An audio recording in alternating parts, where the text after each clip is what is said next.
નમ્ર વિનંતી કે હદગામના ઈશ્વરભાઈનું પાકીટ અને આધાર કાર્ડ કોઈને ભગવાનથી કાઢી દીધેલ છે, તો જેમને મળ્યું હોય તે ઈશ્વરભાઈને આવી જે આપણા સ્ટેજ ઉપર જમા કરાવે. અને એક ભાઈનો મોબાઈલ ખોવાય છે, એનો મોબાઈલ પણ વિધાનસભા કોંગ્રેસ પરિવાર દ્વારા આજના આયોજિત આ કાર્યક્રમમાં આપણા સૌની વચ્ચે ઉપસ્થિત એવા ગુજરાત પ્રદેશ કોંગ્રેસના પૂર્વ અધ્યક્ષ, CWCના મેમ્બર, આપણા સૌના માર્ગદર્શક આદરણીય જગદીશભાઈ ઠાકોર સાહેબ, એવા જ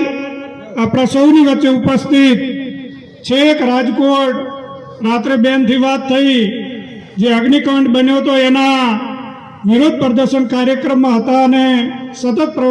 કાર્યક્રમમાં પ્રવાસ કરીને આપણા સૌની વચ્ચે ઉપસ્થિત રહેવા બનાસકાંઠા જિલ્લાના સાંસદ આદરણીય બેન શ્રી જ્ઞાનીબેન ઠાકોર, એવા જ આપણા સૌને ઘણું દુઃખ લાગ્યું છે કે ખૂબ જ્યારે ચંદનજી ઠાકોર સાહેબ કાઉન્ટિંગ ચાલતું હતું, બેનનું કાઉન્ટિંગની સતત જવાબદારી હતી, વચ્ચે વચ્ચે ટીવીમાં પણ જોતો ત્યારે ખૂબ સારી લીડિંગ કરતા હતા એવા આપણા પાટણના કોંગ્રેસના ઉમેદવાર આદરણીય ચંદનજી ઠાકોર સાહેબ, આપને બનાસકાંઠા જિલ્લા કોંગ્રેસ વતી કોન્સ્ટિટ્યુઅન્સ કહું છું કે આપ ખૂબ સારી ફાઇટ લીધી, પરંતુ પરિણામ આપણે નથી મેળવી શક્યા. એનું બનાસકાંઠા અને પાટણની જનતાને ખૂબ રંજ છે. એવા આદરણીય ચંદનજી ઠાકોર સાહેબ, આપણા પાડોશના ધારાસભ્ય આદરણીય દિનેશભાઈ ઠાકોર સાહેબ, એવા જ આદરણીય કાંકરેજના નવયુવાન, આમ તો હું તો એમને સંગઠનનો જીવ કહું છું, એવા કાંકરેજના ધારાસભ્ય ભાઈ શ્રી અમૃતજી ઠાકોર સાહેબ, સૌ નામ લઈ શકું એવા આપણા દિયોદરના પૂર્વ ધારાસભ્ય આદરણીય શિવાભાઈ ભુરિયા સાહેબ, આદરણીય જિલ્લા પંચાયતના પૂર્વ પ્રમુખ બેન શ્રી પીનાબેન, પાટણથી પધારેલા આપણા જિલ્લા કોંગ્રેસના પૂર્વ પ્રમુખ શંકરજીભાઈ, જિલ્લા તાલુકા પંચાયતના હોદ્દેદારશ્રીઓ, બનાસકાંઠા પાટણ જિલ્લાના સન્માનીય સૌ હોદ્દેદારો અને વિશાળ સંખ્યામાં ઉપસ્થિત કોંગ્રેસ વિધાનસભામાંથી અને બનાસકાંઠા જિલ્લામાંથી પધારેલા સૌ સન્માનીય આગેવાનો, વડીલો, યુવાન દોસ્તો, આપણા સૌને આપણા વડીલો માર્ગદર્શન આપશે. પરંતુ મારે કહેવું જોઈએ કે ગુજરાતની અંદર જે રીતે પરિસ્થિતિનું નિર્માણ થયું અને આપણા તમામ ઉમેદવારો મજબૂતાઈથી ચૂંટણી લડ્યા, પરંતુ બનાસકાંઠા જિલ્લાની ચૂંટણી આખી એક અલગ પ્રકારની લડાણી. સામે dairy, Banas bank, Banas dairy, Bharatiya Janata party, સરકાર, પોલીસ તંત્ર, વહીવટી તંત્ર, એના બુલેટ ઘરો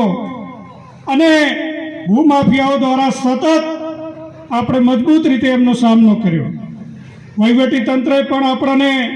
પૂરી તાકાતથી જગદીશભાઈ ઠાકોર સાહેબ આપણે લડ્યા અને અમે પણ બેનની સાથે રહી અને જિલ્લા કોંગ્રેસ સમિતિએ કહ્યું સાહેબ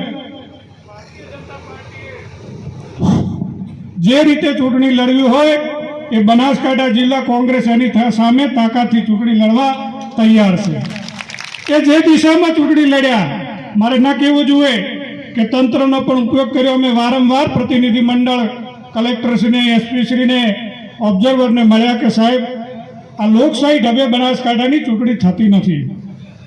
તંત્રે કેવો દુરુપયોગ કર્યો એની હું આપને એક ખાલી નાનું ઉદાહરણ આપું કે જે ચૂંટણીમાં પોતાની ફરજ બજાવતા અધિકારીઓની પણ મિટિંગ લઈને સરકારી તંત્રે એમ કહ્યું કે જે કંઈ કરવું પડે એ કરજો, ખોટું કરવું પડે, બોગસ કરવું પડે, આગેવાનોને દબાવવા પડે, હામ ડામ દંડની નીતિ, તમામ પ્રકારની નીતિ અપનાવી, પરંતુ હું જશ આપું છું મારા બનાસકાંઠા જિલ્લાની જનતાને, જશ આપું છું કોંગ્રેસના કાર્યકર્તાઓએ કે કોઈ પણ લાલચમાં આવ્યા વગર તાકાતથી બેનની સાથે લડ્યા. બનાસકાંઠા જિલ્લાની અંદર એક માંગ હતી સાહેબ, જ્યારે બનાસકાંઠા જિલ્લા કોંગ્રેસના પ્રમુખ તરીકે આખા જિલ્લાનો પ્રવાસ કર્યો ત્યારે કાર્યકર્તાઓમાંથી એક અવાજ આવ્યો હતો કે બનાસકાંઠા જિલ્લામાં જો તમારે મજબૂત રીતે ચૂંટણી લડવી હોય તો આ વખતે વાવ વિધાનસભાના ધારાસભ્ય જ્ઞાનીબેન ઠાકોરને ચૂંટણી લડાવો. પ્રજાનો અવાજ હતો અને અમે સૌ કોંગ્રેસના આગેવાનો એક સૂર વ્યક્ત કર્યો. ઘણા બધા ઉમેદવાર દાવેદારો હતા, પરંતુ બધાએ સર્વાનુમતે એક ઠરાવ કરીને આપણા પ્રદેશના નેતૃત્વને આદરણીય જગદીશભાઈ ઠાકોર સાહેબ હોય, આદરણીય અમિતભાઈ ચાવડા સાહેબ હોય, આદરણીય આપણા પ્રદેશ પ્રમુખ શક્તિસિંહ ગોહિલ સાહેબ હોય, કે એઆઈસીસીના આપણા પ્રભારી મુકુલ વાસનિકજી હોય, કે આદરણીય રામકિશન ઓઝાજી હોય, અમે સૌએ એક ઠરાવ કર્યો હતો કે બનાસકાંઠા જિલ્લાની અંદર ટિકિટ આપો તો બનાસની બેનને આપો, અને આપ સૌના ભરોસે પરિણામ મળ્યું છે અને હું વિશ્વાસ વ્યક્ત કરું છું કે બેન એમાં ખરા ઉતરશે. પુનઃ આપ સૌએ જે બેનનો સત્કાર સમારંભ રાખ્યો છે, આપ સૌ બહોળી સંખ્યામાં ઉપસ્થિત રહ્યા છો એ બદલ બનાસકાંઠા જિલ્લા કોંગ્રેસ પરિવાર વતી આપનું ખૂબ હૃદયપૂર્વક સ્વાગત કરું છું. આભાર. જય હિન્દ, જય ભારત, જય કોંગ્રેસ.